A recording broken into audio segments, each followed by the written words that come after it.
सुअसु गलान। 5 वर्ष के बालक ने गोविंद का ध्यान किया। भगवान मिलने चले आए,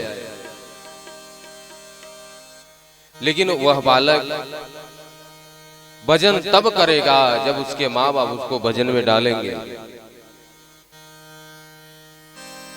पुत्रवती वती जग सोई, पुत्रवती युवती जग सोई।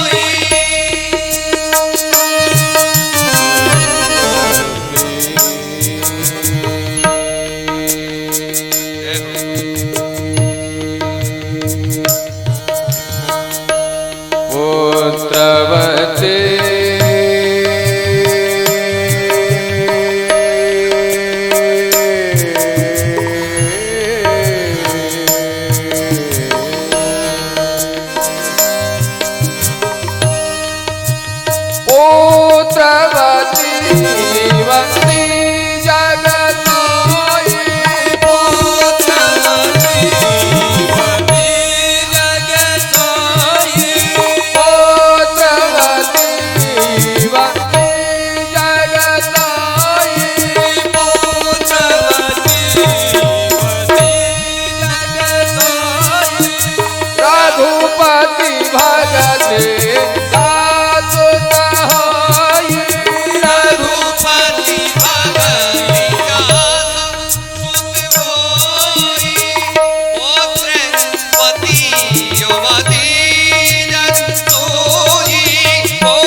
अपने पुत्र को अपने पुत्री को अच्छी बात बताएं, सत्संग में लेकर के जाएं। सुखदेव जी महाराज आगे वर्णन करते हैं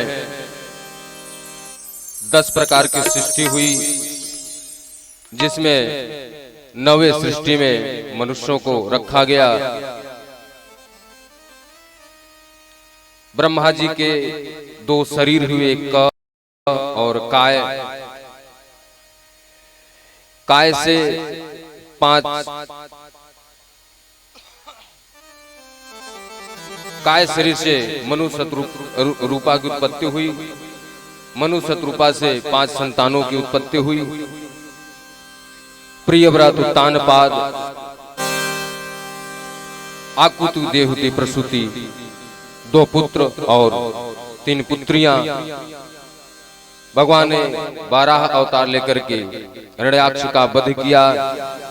पृथ्वी माता को लेकर के ऊपर आए। करदम जी महाराज का विवाह देवहूति मैया से हुआ। 9 पुत्रियों का जन्म हुआ। 10वें पुत्र के रूप में कपिल जी महाराज का आगमन हुआ। कपिल जी महाराज ने उपदेश किया। मैया प्रार्थना करती हैं कि प्रभु इस संसार के आसक्ति से दूर कैसे जाएं, कैसे कल्याण हो, क्योंकि निर्विरणाम नितराम भुवन संद्रिय तर्षणात् ए संभाव्यमानेन प्रपन्नाधम तमः प्रभु। ये जो संसार की आसक्ति है, शरीर की आसक्ति, इससे दूर कैसे जाया जा सकता है। कपिल जी महाराज ने बड़ी अच्छी बात कही कि मैया मात्र एक सरल उपाय है। सताम प्रसंगान मम वीर्य संविदो भवन्ते हित कर्ण रसायना कथा। जिसके जीवन में हमेशा कथा सत्संग प्रवचन है, वह इस आसक्ति से सरलता से दूर जा सकता है। और जो कथा कीर्तन से दूर है, सत्संग से दूर है, उसको कोई नरक जाने से रोक नहीं सकता। क्योंकि सत्संग करने से हमें सत्य का ज्ञान होता है, और जब सत्य का ज्ञान होता है तो पता चलता है कि कण कण में भगवान है, और कण कण में भगवान है तो किसी कण के प्रति हमारे हृदय में द्वेष ईर्ष्या की इच्छा नहीं होगी, कोई छोटा सा भी अपराध नहीं होगा। सर्वभूतेषु चात्मानं सर्वभूतानि चात्मनि, वह कण कण में मुझे देखने लगता है।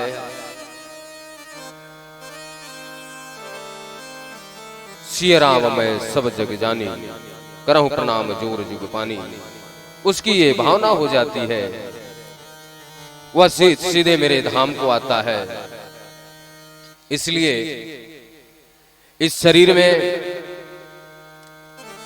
विकार ही विकार भरा हुआ है। एक गर्भ में जीव होता है। प्रायः माताएं कहते हैं कि गर्भ में प्राण का आगमन 4-5 महीने में होता है, जबकि ऐसा नहीं है। जिस दिन स्त्री पुरुष का संबंध होता है, स्त्रिया प्रविष्ट उदरम पुंसो रेतः कणाश्रयः, उसी दिन उस स्त्री के गर्भ में जीव का आगमन हो जाता है। इसलिए कभी भी भ्रूण हत्या नहीं करनी चाहिए, क्योंकि वह किसी जीव का हत्या होता है। 1 रात्रि में कलल का रूप, 5 रात्रि में बुदबुदे का रूप, 10 रात्रि में बेर के बीज के समान होता है। इसके बाद अंडे का रूप धारण करता है। 5वें 6ठे 4थे महीने में हड्डी मांस का निर्माण होता है। 5वें 6ठे महीने में उसको भूख प्यास लगती है। वहां कोई खाने के लिए 56 प्रकार का व्यंजन नहीं हो, स्पष्ट लिखा हुआ है जब उसको भूख लगती है तो बच्चा उस गंदगी को खाता है, और जब पेट में कीड़े होते हैं, जो कृमि होते हैं, कृमियों को भूख लगता है तो उस बच्चे के मांस को नोच करके खाते हैं।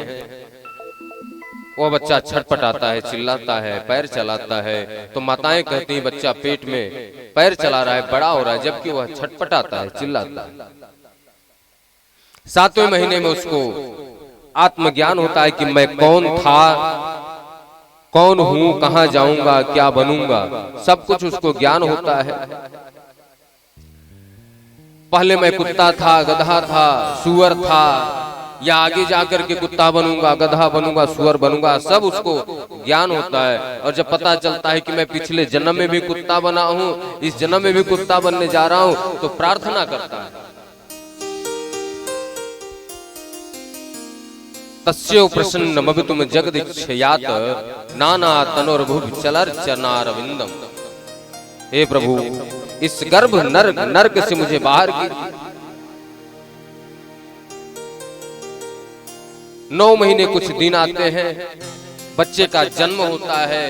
जन्म लेते समय उस माँ की भी मौत होती है, उस बच्चे की भी मौत होती है।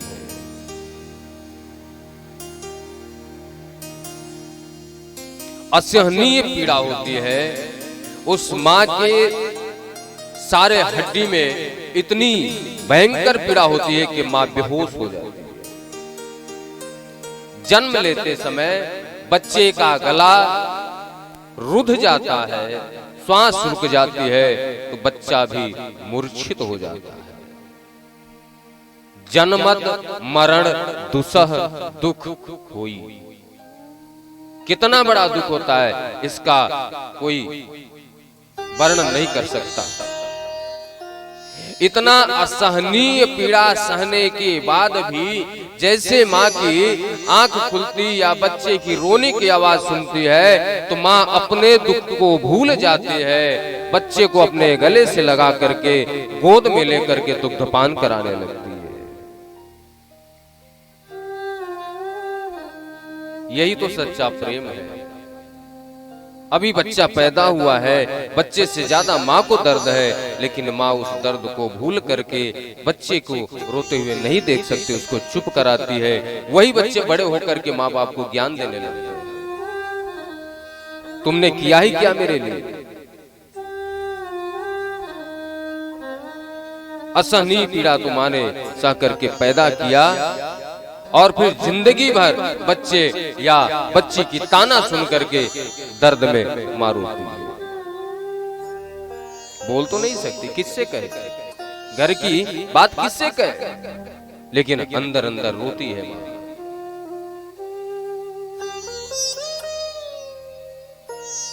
बच्चा बड़ा होता है, शादी ब्याह होता है, पत्नी की आसक्ति, ठीक है शादी संबंध है, परिवार में रहो, परिवार के जो कर्तव्य हैं, वंश को बढ़ाना है, बच्चे की जरूरत है, जरूरी है, वो समाज का नियम है, आप कीजिए, संसार में रहिए, संसार का भोग कीजिए, लेकिन उस भोग में आसक्त मत होइए। आपके जीवन का लक्ष्य किसी स्त्री या पुरुष का शरीर नहीं होना चाहिए। शरीर में रहो,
लेकिन